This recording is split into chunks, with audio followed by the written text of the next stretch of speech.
So my name is Amar Abasad. It's September 5th, 2019 at 5:57 p.m. in Toronto. So I tweeted a bunch of tweets today on my Twitter account, RSHINI911. Those were mine. I talked about a conspiracy to traffic. I talked about flagging from the building in which I live based on lies, and under the flagging, subcontracting of the monitoring. So I think what happened was based on lies, people in the building registered me. However, that process takes place, I'm not quite sure. But it involves the cops and had a little red flag placed on my name, beside my name. So once that's done, it is my understanding from the harassing comments that I get outside the window and the updating that's done by residents and patrons in the loading dock and workers. Once that flag is placed next to your name, then you have to be monitored. So progressively being monitored and more and more lies being told. I understand at this point in time, I'm registered up with all sorts of criminal activity. That, of course, is not true. One being that I'm a prostitute, which, of course, is absolutely not true. And the only reason for that is that I'm being trafficked. This is a cover for trafficking. It is par for the course for rapists to label their victims as prostitutes. This is what Epstein did the first time he got charged. I think he got off by saying that, or the charge was something to the effect that he was availing himself of the services of prostitutes, at least from what I read and heard on the YouTube videos that I looked at.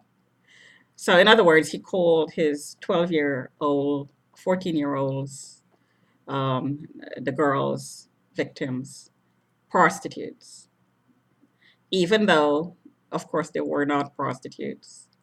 They were chosen, selected by his procurement officer, the woman who worked with him, who's at large right now. Nobody knows where she is.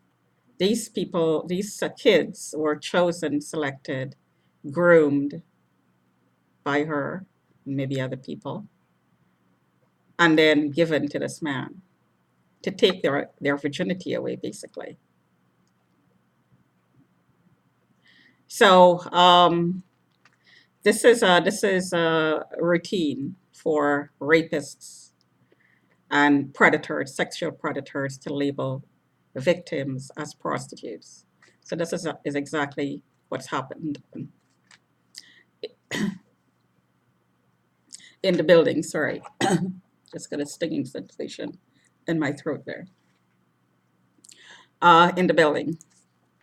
I've talked about conversations outside the window about effing, that mention effing whores, prostitutes, people effing themselves, women.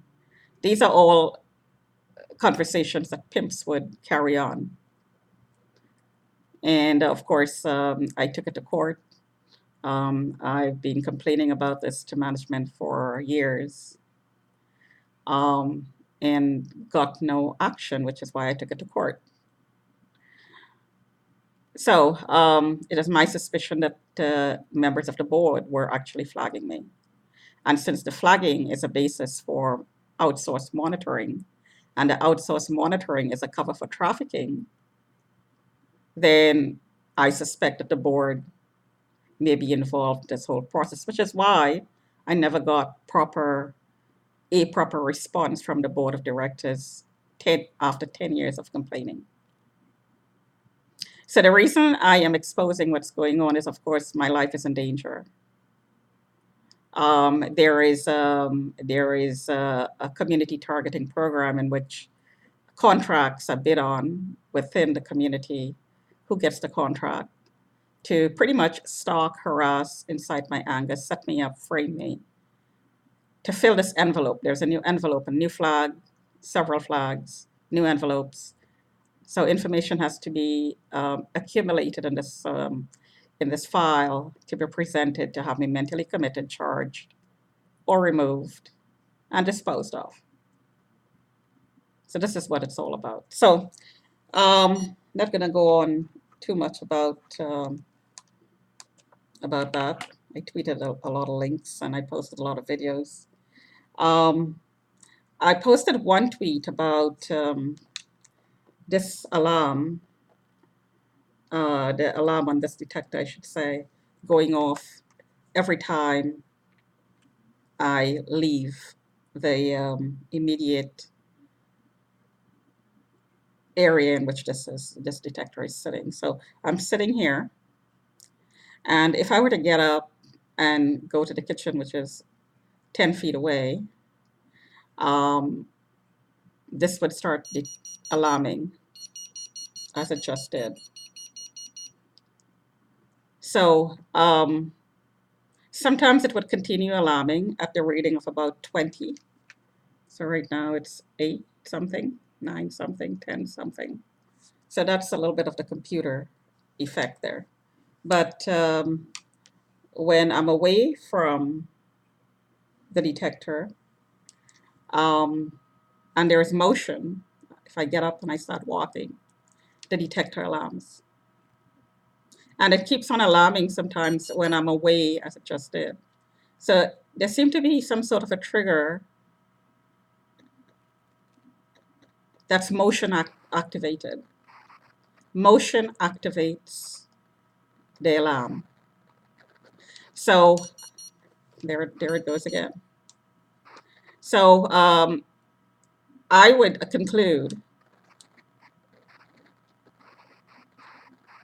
with a reasonable set of data behind me that I am being tracked, number one, and there is signals that are being sent and received, or else this detector would not be going off when there is motion. And those signals are activated with motion. Now, do you need a chip for that to happen? Well, a chip would make it a lot easier. However, you don't need a chip. You can have any biometric signature on you, load it up to a computer and get tracked that way. Your a retinal scan, the electromagnetic signature of your heart, an internal organ, any internal organ, because each one of our organs have a specific frequency. It vibrates at a certain frequency. So if that's and it's the way I understand, it's it's each person it has a specific signature. It's different from anybody else's, and my mouth is completely dry. So and that's because my mouth is being hit right now. There you go. Suddenly, my mouth is completely dry, which is also why I just started getting a stinging sensation in my throat when I started talking just now. So I am being tracked. There is absolutely no doubt about it. This is proof. So people are talking about being experimented on. Rohini Besasa talked about being experimented on. Being experimented on could lead to symptoms that could be taken for mental illness. Really, the person is not mentally ill. Now, these frequencies can make you depressed. They can make you euphoric. They can make you feel lightheaded. They can, when it's aimed at your ear, oh, there we go. Yeah. When it's aimed at your ear, it affects your balance. It could throw you right off balance. You can fall.